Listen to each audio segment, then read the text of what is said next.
जो बाबा साहब के अनुसार अपात्र वोट है वो नहीं रहने चाहिए मतदाता सूची में, और पात्र लोग हैं वो छूटने नहीं चाहिए। यही बाबा साहब कह के गए हैं। अध्यक्ष जी मेरी सुनो इधर आप। इन्होंने चुनाव आयोग को कहा सुनना नहीं है, इसलिए मैं कह रहा हूं कि राहुल गांधी जी संविधान की किताब तो लेकर आते हैं, संविधान में लिखा क्या है इसको पढ़ते नहीं हैं, पढ़ने के आते भी नहीं। उन्हें कांग्रेस और गांधी परिवार से निकटता और वफादारी का इनाम देते हुए पहले राज्यसभा का सदस्य, फिर सरकार में मंत्री बनाया, मंत्री इनको बनाया। वही नहीं, हाँ वो करे तो ठीक, हम करे तो खराब। ये कैसा विरोधाभास है सर? इसका जवाब तो आपको देना पड़ेगा। ये भरोसा जनता देगी, हम नहीं दे पाएंगे। अदरवाइज यहाँ भी तो डिबेट जो है और तरह में जा रही थी संविधान सभा में। बाबा साहब खड़े हुए और उन्होंने कहा हमारे बाद भी बहुत से देश आजाद होंगे, भारत को नेतृत्व करना चाहिए मताधिकार के मामले में। अगर हम सबको मताधिकार दे देंगे और वैल्यू एक रखेंगे, एक आदमी एक वोट दे, एक ही वैल्यू हो, तो उसका प्रभाव दूसरे देशों में जाएगा। इस कारण से सबको मताधिकार मिला और बाबा साहब ने ये कहा।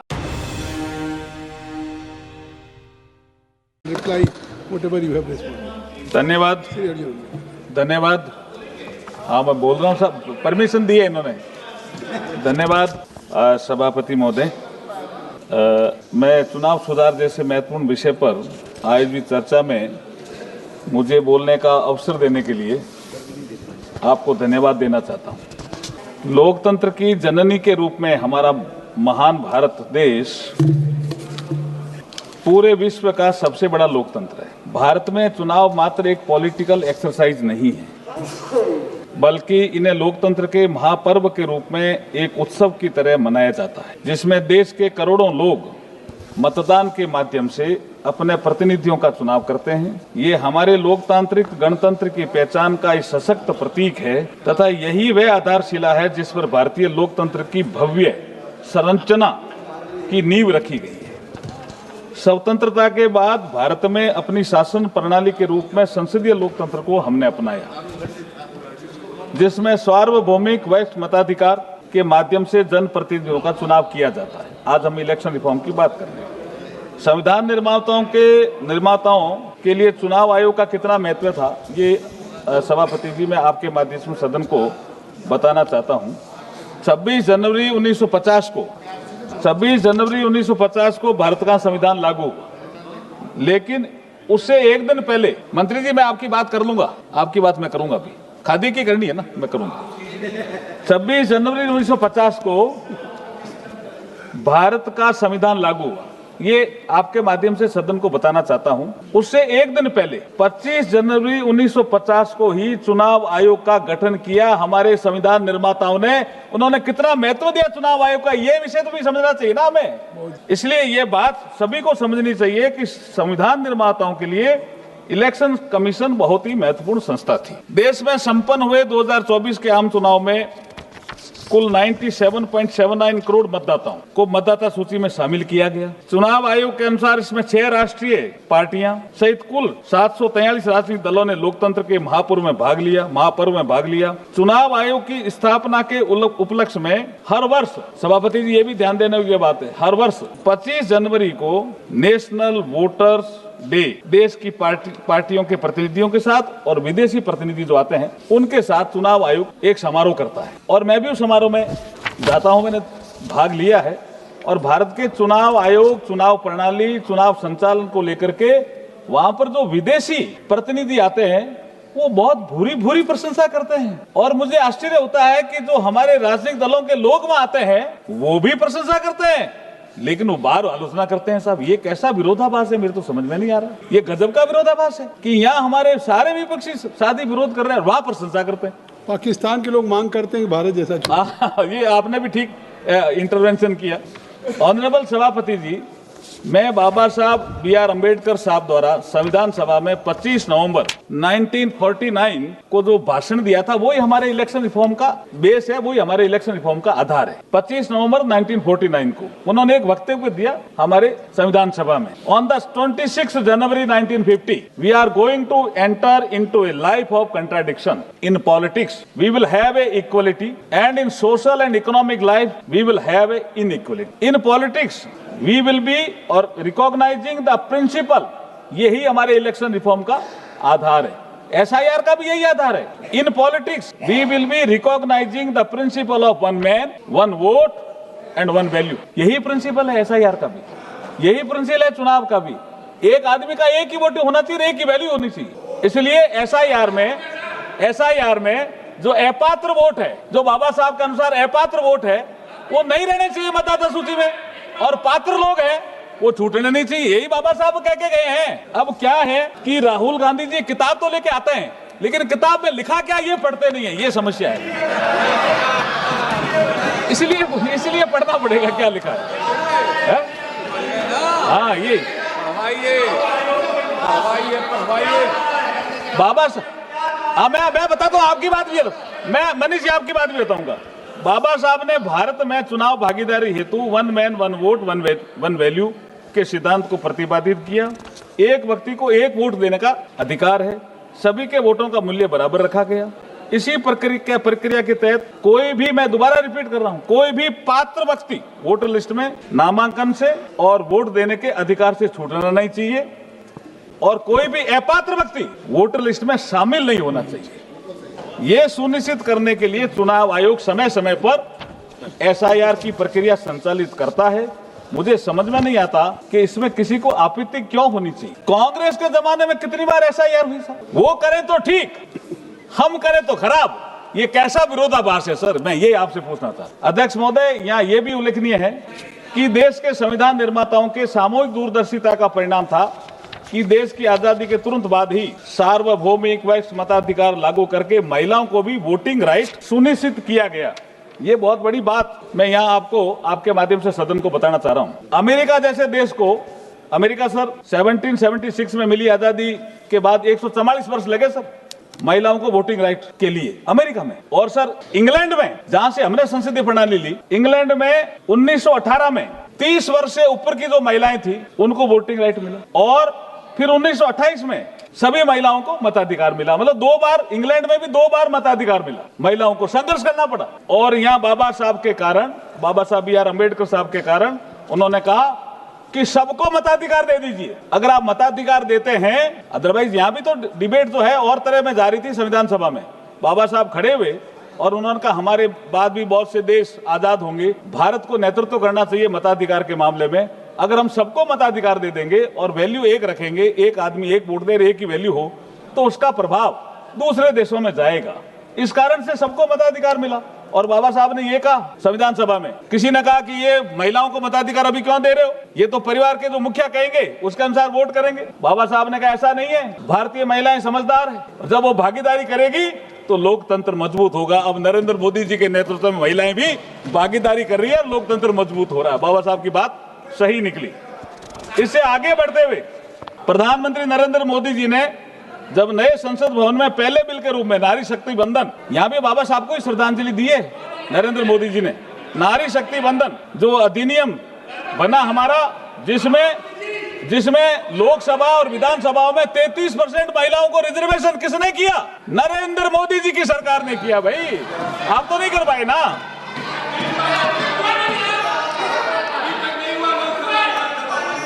चुनाव आयोग के मार्गदर्शन में देश का प्रथम आम चुनाव। बैठिए, फिर आप नहीं रहेंगे यहाँ।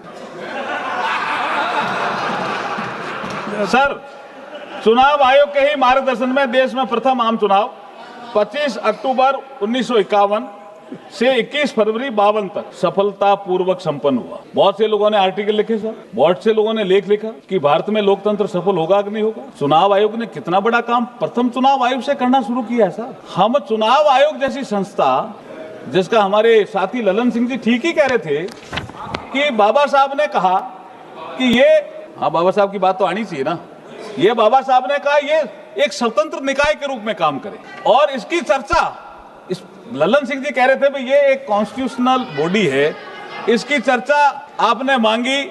हमने कहा भाई SIR तो उनका इंटरनल वर्क है चुनाव आयोग का, आप इलेक्शन रिफॉर्म में चर्चा कर लो।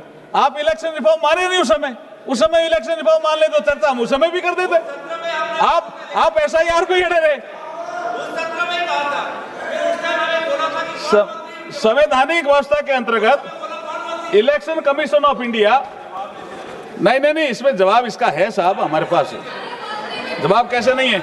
इनको मैंने इनको उस समय भी बताया था, उस समय भी बताया था कि माननीय मंत्री जी, आप चेयर को एड्रेस करिए। नहीं, मैं चेयर को एड्रेस कर रहा हूं। इनको उस समय भी बताया था कि 14 दिसंबर 1988 को बलराम जाखड़ साहब ने कहा आपकी जैसी सीट से ही कि इलेक्शन कमीशन कॉन्स्टिट्यूशनल बॉडी है, इसमें हम इसके कार्यों की चर्चा हम नहीं कर सकते, इसके लिए हमें संविधान में संशोधन करना पड़ेगा। इनको पता है, बीएससी में चर्चा हुई, या संविधान के अनुकूल प्रस्ताव लाना पड़ेगा, या संविधान के अनुकूल। आपने ठीक कहा सर।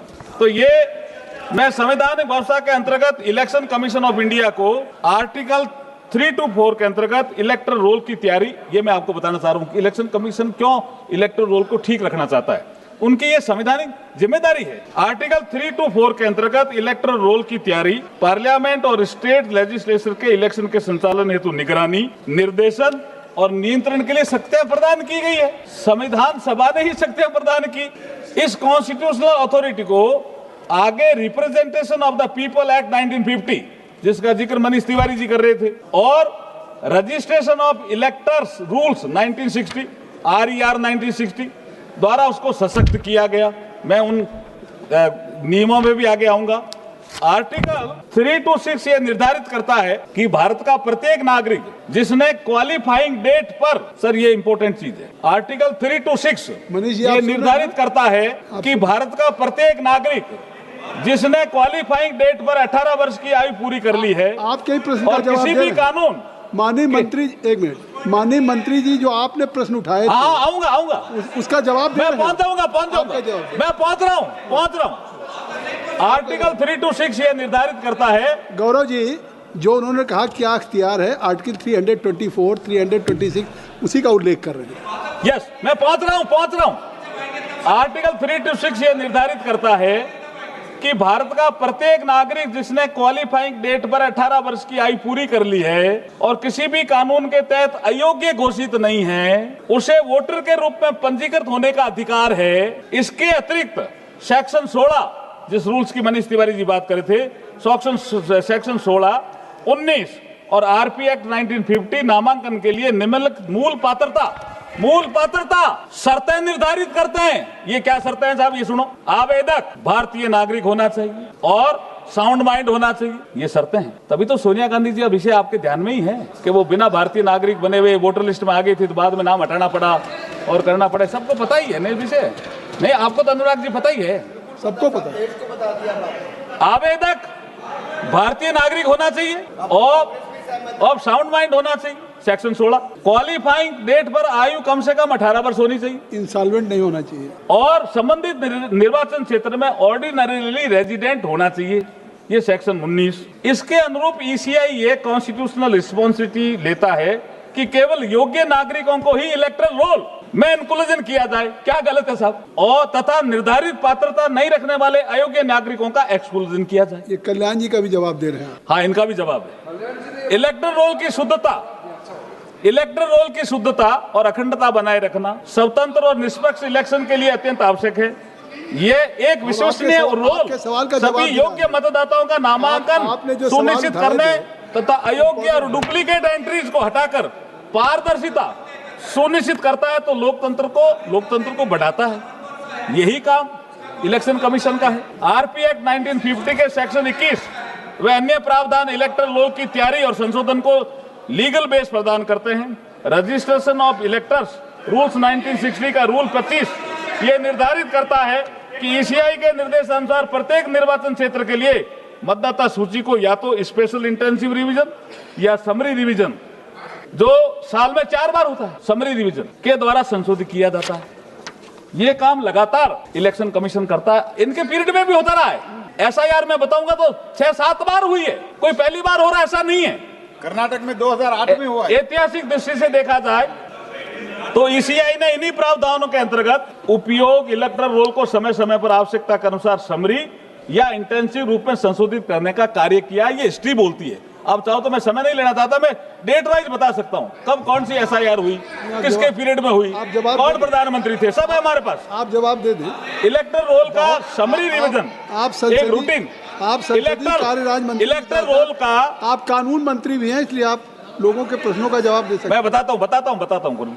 इलेक्टोरल रोल का समरी रिवीजन एक रूटीन अपडेशन प्रक्रिया है, रूटीन अपडेशन प्रक्रिया है, जबकि इंटेंसिव रिवीजन एक व्यापक प्रक्रिया है जिसमें बूथ लेवल ऑफिसर द्वारा हाउस टू हाउस इनमरेशन किया जाता है। अध्यक्ष महोदय, मैं आपके माध्यम से इस सदन के समक्ष यह स्पष्ट करना चाहता हूं कि एसआईआर की प्रक्रिया पहली बार संचालित नहीं की जा रही है। मैं डेट बता रहा हूं, इससे पहले भी इंटेंसिव स्पेशल इंटेंसिव रिव्यू वर्ष 52, 56, 57, 61, 65, 66, 83, 84, 87, 89, 92, 93, 95, 2002 और 3 इस समय हुई है। लेकिन पिछले 2 दशकों में कोई भी इंटेंसिव रिवीजन नहीं किया गया, क्योंकि इस अवधि में रैपिड अर्बनाइजेशन, शिक्षा या रोजगार हेतु माइग्रेशन तथा अन्य सामाजिक आर्थिक परिवर्तनों के चलते नागरिकों के निवास स्थान में बार बार बदलाव हुआ, इसलिए वो कहां रहते हैं ये जानकारी करना जरूरी था। इसके चलते कई मतदाता नए निर्वाचन क्षेत्र में पंजीकरण करा लेते हैं, लेकिन पिछले निर्वाचन क्षेत्र से अपना नाम हटाने में विफल रहते हैं, जिसका निशिकांत जी भी जिक्र कर रहे थे अपने माताजी और पिताजी का, जिससे डुप्लीकेट या गलत एंट्रीज उत्पन्न हो जाती है। इन्हीं सब पहलुओं को ध्यान में रख करके स्पेशल इंटेंसिव रिवीजन की आवश्यकता उत्पन्न होती रही है, ताकि मतदाता सूची को पूरी तरह साफ, सत्यापित, पारदर्शी और विश्वसनीय बनाया जा सके। इसलिए विपक्ष द्वारा एसआईआर को लेकर लगाए जाने वाले आरोप और शंकाएं निराधार और तथ्यों से परे हैं। असल बात यह है कि बार बार होने वाले चुनाव में विपक्ष की हार में हमारे विपक्षी साथियों को हताशा और निराशा से भर दिया है। इनके पास कोई साधन नहीं है, कोई बहाना नहीं है, तो ये चुनाव प्रक्रिया में होने वाले सुधारों पर अंगुली उठाते रहते हैं। कभी इन्हें ईवीएम में गड़बड़ी दिखती है, कभी इन्हें एसआईआर की प्रक्रिया में कमी दिखती है। सच बात तो यह है कि इन्हें अपनी कमी नहीं दिखती है, जिसके चलते भारत की जनता ने इन्हें पूरी तरह से नकार दिया है। अध्यक्ष जी, मुझे विपक्ष की स्थिति पर गालिब का शेर याद आ गया, आपकी अनुमति हो तो। सर आगे बढ़िए सर। गालिब को पूछा कि मैं काम तो बहुत करता हूं, कोई आया गालिब को पूछने के लिए, लेकिन मुझे सफलता नहीं मिलती, तो गालिब उनको जवाब देते हैं जो यहाँ अभी बोल के गए, उन पर फिट बैठता है। उम्र भर इस भूल में जीते रहे गालिब, धूल चेहरे पर थी और हम आईना ही पूछते रहे। मेहनत तो बहुत की, लेकिन चेहरा साफ नहीं हुआ सर, चेहरा साफ नहीं हुआ। अध्यक्ष महोदय, कांग्रेस और इनके नेता आज हमारे ऊपर चुनाव सुधारों को लेकर आरोप लगाते हैं। सच तो यह है कि कांग्रेस और इनकी परिवारवादी सोच शुरू से ही इतनी हावी रही है कि देश की आजादी के बाद ये वोट चोरी के काले कारनामों से बाज नहीं आए। वोट चोरी का झूठी अफवाह फैलाने वाले विपक्ष के दोगलेपन का पर्दाफाश करते हुए वोट चोरी के कुछ तथ्य प्रस्तुत करना चाहता हूँ। 1951 में बाबा साहब का चुनाव हुआ सर। नहीं सर, ये मैं वोट चोरी की बात कर रहा हूँ। 1951 में बाबा साहब का चुनाव, पहला चुनाव लड़ा बॉम्बे उत्तर से। आप सभी को जानकर आश्चर्य होगा कि इस चुनाव में मात्र बाबा साहब 14,561 वोटों से हारे। बाबा साहब मात्र 14,561 वोटों से हारे, लेकिन कांग्रेस की ईर्ष्या और बाबा साहब डॉक्टर भीमराव अंबेडकर जी के प्रति उनकी दुर्भावना के चलते 74,333 वोटों को खारिज करवा दिया। यही वोट चोरी है, यही वोट चोरी है।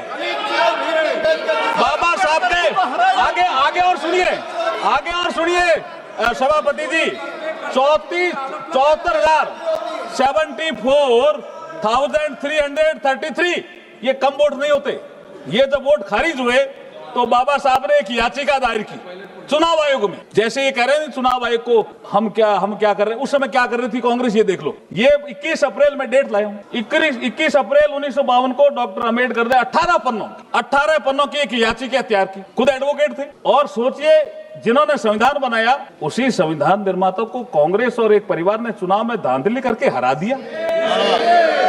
ये चुनावी भ्रष्टाचार का पहला उदाहरण है। आगे तो कई उदाहरण ऐसे मिलेंगे, लेकिन चुनाव आयोग का सुनना नहीं है। अध्यक्ष जी, मेरी सुनो इधर आप। इन्होंने चुनाव आयोग का सुनना नहीं है। इसलिए मैं कह रहा हूं कि राहुल गांधी जी संविधान की किताब तो लेकर आते हैं, संविधान में लिखा क्या है इसको पढ़ते नहीं हैं, पढ़ने के आते भी नहीं। दूसरा उदाहरण सुन लिए, 1971 में आम चुनाव जिसका जिक्र कईयों ने किया, रायबरेली। प्रधानमंत्री पद पर रहते हुए इंदिरा जी द्वारा सरकारी मशीनरी का दुरुपयोग का आरोप तो इसमें भी इसमें कोर्ट में भी है, साबित भी हुआ। और इलेक्ट्रोल मेल प्रैक्टिसेस की घटना वोट चोरी का सबसे घिनौना करती है ये रायबरेली का चुनाव। ये याद ही नहीं आ रहा इनको, जो आज भी भारत के लोकतंत्र को शर्मसार करता है। और मैं कई उदाहरण दे सकता हूं, लेकिन मुझे एक कहानी, मैं राजस्थान का आदमी हूं, मुझे कभी कभी लगता है हमारे यहाँ तो कहावत है, आपके यहाँ है कि नहीं है, कि उल्टा चोर कोतवाल को डंट। है सब जगह है क्या? अभी आप ये नियुक्तियों की बात सुना, ये इलेक्शन कमीशन की नियुक्तियों से जुड़ा हुआ मामला, हमारी सरकार ने चुनाव आयुक्तों की नियुक्ति से जुड़ा विधेयक, मुख्य चुनाव आयुक्त और अन्य चुनाव आयुक्त नियुक्ति की सेवा की शर्तें और कार्यालय की अवधि विधेयक 2023, जिसमें भी बोल के गए एलओपी, जिसमें बोल पे अभी गए, मैं उसकी बात कर रहा हूं, पारित किया, जिसका उद्देश्य संविधान के अनुच्छेद 324 3-4 के तहत चुनाव आयोग की नियुक्ति की प्रक्रिया को इंप्लीमेंट करना तथा 2 मार्च 2023 को सुप्रीम कोर्ट के फैसले में कानून बनाने तक, ये एक ऐसा अरेंजमेंट था, सुप्रीम कोर्ट ने कहा कि सच्चंदा इसमें कानून नहीं बनाया, इसलिए कानून बनाने तक हम एक ऐसी व्यवस्था करते हैं। और ये कोई वो कानून बन गया था क्या? इन्होंने भी तो ऐसा, ये जो चीफ इलेक्शन कमिश्नर है, इलेक्शन कमीशन, उसकी सेवा की शर्तों के लिए बार बार अमेंडमेंट किया, तो हमने भी 2023 में अमेंडमेंट किया।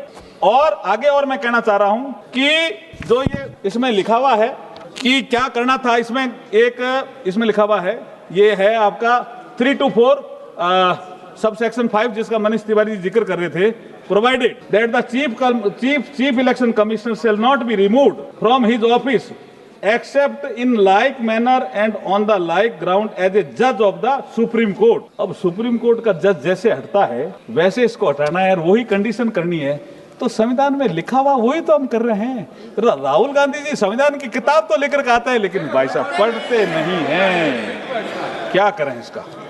इन्होंने पढ़ने का, इन्होंने भी आधा पढ़ा है, उन्होंने भी आधा ही पढ़ा।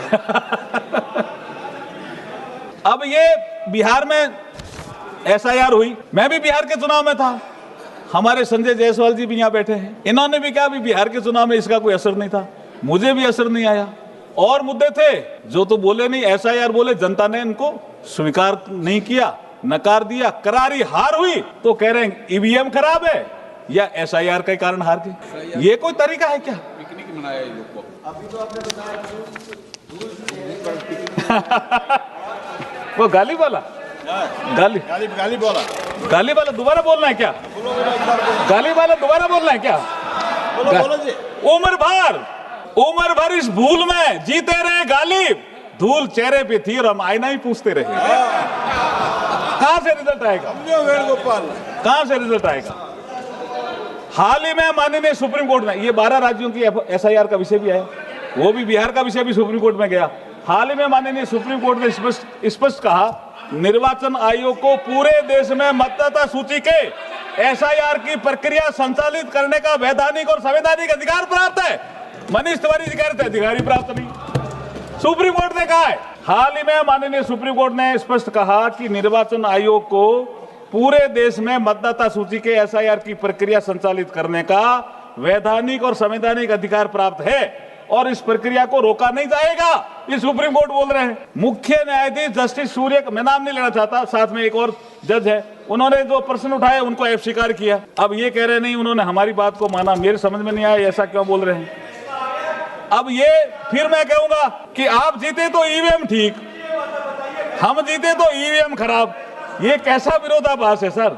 आप एसआईआर करें तो ठीक, हम करें तो खराब, ये कैसा विरोधाभास है? कर्नाटक में जीते है तो ठीक है, महाराष्ट्र में हारता है तो ठीक नहीं है, ये कैसा विरोधाभास है? आप अपॉइंटमेंट करें, नवीन चावला जी का कैसे अपॉइंटमेंट करा जी इन्होंने, एमएस गिल का कैसे अपॉइंटमेंट करा इन्होंने, ये इनको जानना चाहिए ना। आप अपॉइंटमेंट करें तो ठीक, हम अपॉइंटमेंट करें तो खराब, ये कैसा विरोधाभास है? नवीन चावला मीटिंग में से फोन करे, एसएमएस करे तो ठीक। हाँ, और उनके लिए एक चीफ इलेक्शन कमीशन शिकायत लिखता है राइटिंग में और उन पे कोई कार्रवाई नहीं करते, उनको चीफ इलेक्शन कमिश्नर बना देते हैं, ये कैसा विरोधाभास है जी?